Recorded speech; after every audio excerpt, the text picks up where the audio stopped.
Detachment is a super power. पता है क्यों? क्योंकि जब आप लोगों को, उनके बिहेवियर को, आपको लेकर उनकी सोच को पर्सनली लेना और उससे अटैच होना बंद कर देते हो ना, तब आप अनटचेबल और अनशेकेबल बन जाते हो। आपको फ़र्क पड़ना बंद हो जाता है इस बात से भी कि लोग आपको पसंद करते हैं या नापसंद, क्योंकि इस स्टेज में आप खुद को पसंद करने लगते हो। आपको अपनी वर्थ पता होती है, आप मेंटली क्लियर होते हो और तब आप श्योर हो जाते हो खुद को लेकर और जो काम आप कर रहे हो उसे लेकर भी। आप जानते हो आप किस डायरेक्शन में जा रहे हो, पर दुनिया नहीं जानती। क्योंकि जब आप सबसे डिटैच हो जाते हो ना, तब आप सबके लिए एक मिस्ट्री बन जाते हो। आपको लेकर लोग क्लियर नहीं होते। वो जानना चाहते हैं आपके बारे में पर जान नहीं पाते।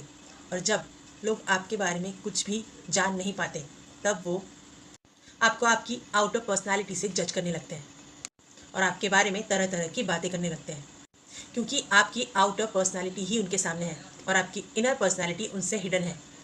और हर इंसान की दो पर्सनालिटीज़ होती है, एक वो जो वो लोगों के सामने दिखाते हैं और एक वो जो सिर्फ ऊपर वाले को पता होती है, जो होती है आपकी ट्रू सेल्फ, आपकी हायर सेल्फ। और इस कलयुग में लोग डरते हैं अपनी ट्रू सेल्फ से मिलने से, क्योंकि उन्हें कहीं ना कहीं पता होता है कि इस रास्ते पर चलने के लिए और खुद से मिलने के लिए उन्हें खुद से ही लड़ना होगा।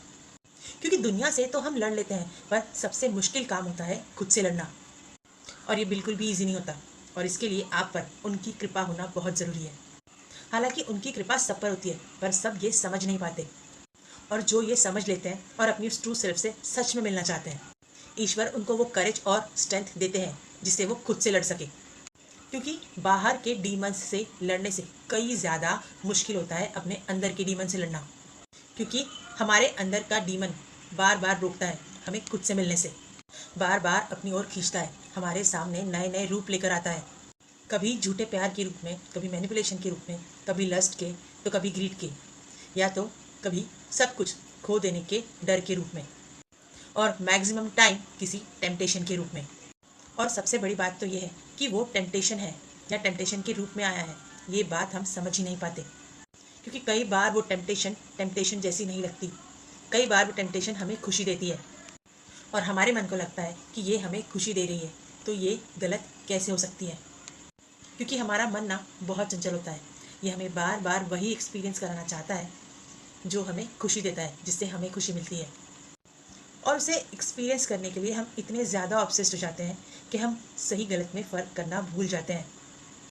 चाहे फिर वो हैबिट या वो ऑब्सेशन या वो एडिक्शन हमारी हेल्थ के लिए डेंजरस ही क्यों ना हो, हमें लगता है कि हम उस चीज़ के बिना, उस एडिक्शन के बिना सर्वाइव ही नहीं कर पाएंगे।